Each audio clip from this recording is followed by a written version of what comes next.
Metathesis reactions क्या होती हैं और ये कितने टाइप्स की होती हैं। नमस्ते, मेरा नाम देवदलाल है और इस लेक्चर में हम इन्हीं प्रश्नों के उत्तर खोजने की कोशिश करेंगे।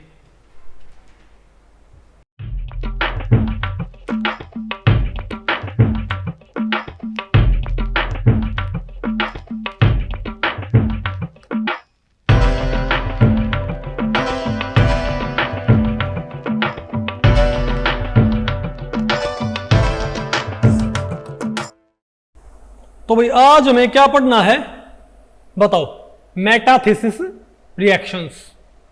और इसमें पहला टॉपिक हमारे पास क्या होएगा, definition and types of metathesis reactions. तो भाई इस टॉपिक को हमने टोटल 2 सेक्शंस में डिवाइड किया हुआ है।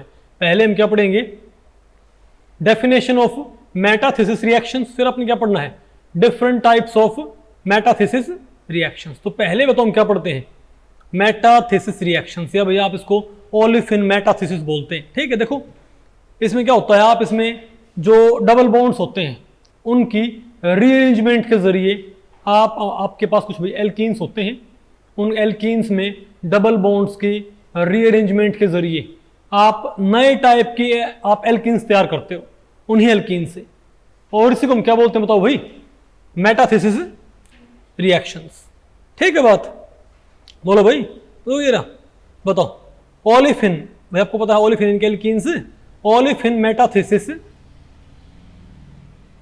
is an organic reaction that entails the redistribution of fragments of alkenes by scission and regeneration of carbon-carbon double bonds। यानी कि भाई यहां पर जो कार्बन कार्बन डबल बॉन्ड्स हैं, ठीक है, कुछ कार्बन कार्बन डबल बॉन्ड्स टूटेंगे, कुछ भाई कार्बन कार्बन बॉन्ड्स फॉर्म होंगे, नए कार्बन कार्बन बॉन्ड्स का फॉर्म होंगे डबल बॉन्ड्स। ठीक है, फॉर एग्जांपल, और आप इसका भाई एक जो टिपिकल एग्जांपल होता है, आप ये मान लें कि हमारे पास ये एक कंपाउंड है, मान लें ये मान लें मेरे पास क्या R1, ये मेरे पास क्या है R2, और यहाँ भी कौन है R1 एंड R2। भाई R1 और R2 क्या है, different types of groups.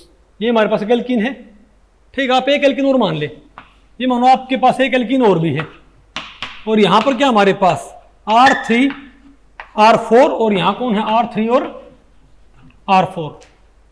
Okay, तो इससे पता है आप भाई क्या तैयार कर सकते हो, इससे आप भाई क्या तैयार कर सकते हो, हल्का। चलो मैं यहाँ पर भाई, हालांकि मैकेनिज्म यहाँ पर हमको लिखना नहीं चाहिए, लेकिन हल्का हम यहाँ पर मैकेनिज्म लिख सकते हैं।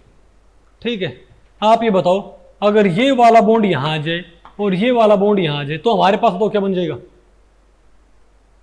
एक तरह से एक साइक्लोब्यूटेन टाइप हमारे पास क्या बननी चाहिए स्ट्रक्चर। अगर हम इसको साइक्लो एडिशन की तरह देखें, अगर इसको हम कैसे देखें, सिंपल साइक्लो एडिशन की तरह।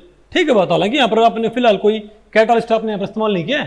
ठीक है, तो हमारे पास क्या एक इस तरह की स्ट्रक्चर आपको भाई देखने को मिले। यहाँ तो कौन होगा हमारे पास R1 R2, यहाँ कौन होगा आपके पास R1 R2, और यहाँ कौन होगा, बोलो भाई R3 R4, और यहाँ कौन होगा R3 एंड R4। ओके, अब मैं ये कहूँ, अब ये बॉन्ड यहां से ब्रेक हो जाए, कहां से भाई, ये बॉन्ड यहां जाए और ये बॉन्ड यहां जाए। ठीक है, तो बताओ आपको क्या मिल जाएगा, तो अगर ये बॉन्ड यहां जाए और ये बॉन्ड यहां से टूट जाए तो एक एल्कीन के पास तो क्या आ जाएगा बताओ, एक के पास तो क्या आ गया R1 R2 और एक क्या यहां क्या बताओ भाई R3 R4। ठीक है, और ये एल्कीन तो क्या हो जाएगी R1 R2 R3 R4, isn't it? R1, बोलो भाई R2 R3 R4। तो आपके पास इनिशियली बताओ कौन से थे, बताओ इनिशियली आपके पास बताओ क्या थे, हमारे पास R1 R2 के पेयर थे ना, बोलो भाई, और R3 R4 एक एल्कीन पे थे।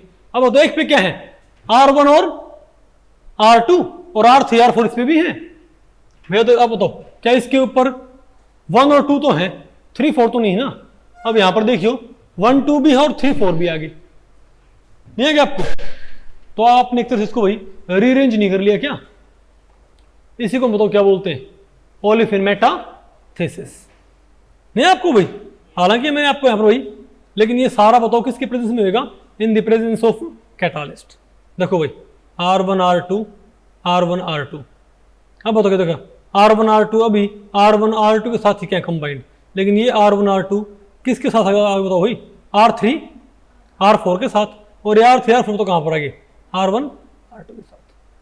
समझ गए बात। तो ये हमारे पास क्या है, मेटाथेसिस रिएक्शन। और आप इनकी भाई, और मैं आपको बताऊं तो सिंपल बिना कैटालिस्ट के, देखो जो ओलिफिन मेटाथेसिस है इसको जिन्होंने डिस्कवर किया था ना भाई कैटालिस्ट के जरिए, ओलिफिन मेटाथेसिस को जिसने, क्योंकि अदरवाइज भाई यहाँ पर बहुत सारे क्या बनते हैं बाई प्रोडक्ट्स, लेकिन ओलिफिन मेटाथेसिस जब आप इसको कुछ खास कैटालिस्ट के जरिए कैरी आउट करते हो तो बहुत अच्छी यील्ड आती है और बहुत कम क्या बनते हैं बाई प्रोडक्ट।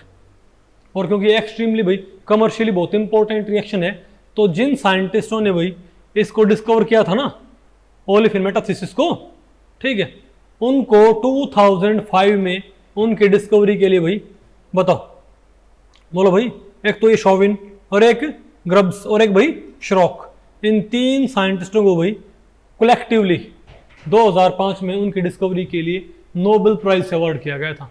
तो आप भाई इजीली इस रिएक्शन, इस टाइप का जो रिएक्शन है उनकी इंपॉर्टेंस को आप समझ सकते हो, इजंट इट, ठीक है। और आप देखो भाई हमने इसका नंबर लगा रखा है साइक्लो एडिशन रिएक्शंस के बाद हमारी एडवांस्ड स्पेक्ट्रोस्कोपी, वो sorry advanced organic chemistry volume 2 में पहले क्या पढ़ते हैं साइक्लो एडिशन रिएक्शंस, उसके बाद हम क्या पढ़ते हैं मेटाथेसिस, है ना, क्योंकि मेटाथेसिस रिएक्शंस में आपको साइक्लो एडिशन रिएक्शंस का आइडियाज अपने इस्तेमाल करने पड़ते हैं भाई, ठीक है बात ओके। अरे बोलो भाई, अब बताओ मेरे पास क्या है, तो definition of metathesis reaction I आपको ये, और बताओ अब हमारे पास क्या इसकी different types of metathesis reactions. अब ये मेटाथेसिस रिएक्शंस कितने टाइप की होती हैं भाई, इनकी देखो ओवरऑल तो कैटेगरीज बहुत सारी हैं, लेकिन फिर भी इनमें जो पैटर्न देखने को मिले हैं उनके बेसिस पे आप इनको मेन 5 कैटेगरीज में आप इनको डिवाइड कर सकते हो। कितने भाई, 5 कैटेगरीज, ठीक है। उनमें एक तो बताओ हमारे पास क्या है, क्रॉस मेटाथेसिस। क्या भाई, क्रॉस मेटाथेसिस, ये आपको पढ़ाएं क्या होता है भाई, ठीक है। और दूसरा बताओ हमारे पास बताओ क्या है, रिंग ओपनिंग मेटाथेसिस। तीसरा हमारे पास क्या है, आरसीएम या रिंग क्लोजिंग मेटाथेसिस रिएक्शंस। चौथा हमारे पास क्या है, ring opening metathesis polymerisation, ROMP, इसका भैया क्या होता है शॉर्ट फॉर्म। और फाइनली हमको बताओ क्या पढ़ना होता है, एसाइक्लिक डाइइन मेटाथेसिस, इसको भाई ADMT। ए का तो मतलब क्या हो गया एसाइक्लिक, डी का मतलब क्या है डाइइन, और MET का मतलब क्या है मेटाथेसिस। आगे आपको वही, तो टोटल क्या है हमारे पास ये 5 तरह की, इनको हम पढ़ेंगे, ठीक है ना। तो भाई इस लेक्चर में इतना ही। अगर इस लेक्चर के बारे में आपके कुछ प्रश्न या सुझाव हैं तो आप मुझे नीचे कमेंट सेक्शन में पूछ सकते हैं, मैं उनके उत्तर देने की पूरी कोशिश करूंगा। तो ठीक है, मिलते हैं अगले लेक्चर में, तब तक के लिए नमस्ते।